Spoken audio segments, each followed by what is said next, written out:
Facebook's parent company Meta currently assessing if the word Zionist can be deemed hate speech in online posts. Meta may expand its speech ban to include more uses of that term, particularly when it's clearly intended to be a hate-filled substitute for the word Jews. Meta policy bans attacks already on people based on religion or nationality, and that can result in a temporary account suspension or a permanent ban. With us now is Gilly Fleekop, the founder of the social media agency Pink Chili. Gilly, thanks so much for being with me. I mean, the term Zionist, right, doesn't it refer to a person's ideology, whether they ideologically believe in the idea of Jewish self-determination in their historic homeland in modern times? It's a point of view. It's not a characteristic. It's not a religion. What are your thoughts on this maybe becoming a hate speech word? First of all, Jeff, thank you for having me. I'll preface the fact that I'm a social media expert and by no means a geopolitical expert in any way, but I think that when we look at the word Zionism and in general anti-Zionism, in my opinion, anti-Zionism is a form of anti-Semitism. You look at organizations like the World Jewish Congress, and you can really understand that anti-Zionism denies Jews their right to self-defense, denies their historical connection of the Jewish people to the land of Israel. And many times on social media, the word Zionist is used interchangeably with the word Jew or Israeli. And that's when it gets into tricky territory. Of course, the crux here is who makes that determination, and are you concerned about a slippery slope in online social media posting? I think that when you look at social media platforms in general, right, I always say at my agency and with my clients that platforms and media platforms, they have algorithms, they have AI, right? But they're made by people, they're regulated by people. You look at the ADL, they've seen a surge in anti-Semitic content and rhetoric since October 7th, specifically on Facebook and Instagram.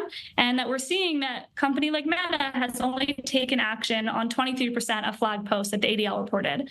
And so while yes, there are slippery slopes in every single discourse and every crevice of the internet, it's extremely important that we regulate it and put policies to protect people, because more often than not, anti-Semitic rhetoric incites and inspires and ignites anti-Semitic harassment. We've seen a crazy increase of anti-Semitic incidents in the real world. And so I do think that this regulation is really important.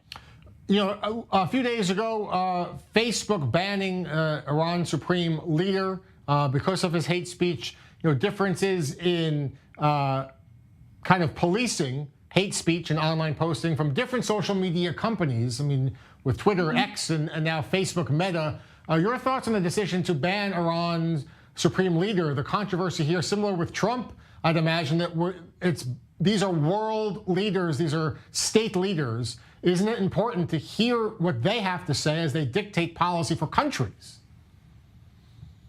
It's a really, really fascinating question. I would say that of course, I support free speech. I don't support hate speech. As soon as content and rhetoric incites violence and has the specific intent to incite that, those posts and those profiles need to be regulated, need to be banned. But of course, again, the word slippery slope will come up a lot. It's very, very challenging with certain political leaders, certain voices. I think that as you know, Gilly, there's some who said there's some who argue that when he was president, whatever Trump had to say, or whatever Khomeini has to say, it's because they are the leaders of countries, because they have such a profound global influence, that it's worse to ban them than it is to let them say what they have to say and spew hate even, and let the marketplace of ideas react and not have an individual company react. Right. I think it's so convoluted. And I think that even when we look at Holocaust denial, right, in 2018, there was a big pressure on Zuckerberg to ban accounts that have Holocaust denial content. Finally, after pressure in 2020, policies were changed. But personally, in my humble opinion, I think that censoring content that is inciting violence, that is, denying historical facts is important. Maybe not necessarily the entire profile, but the content, the specific pieces of content that are misleading and dangerous.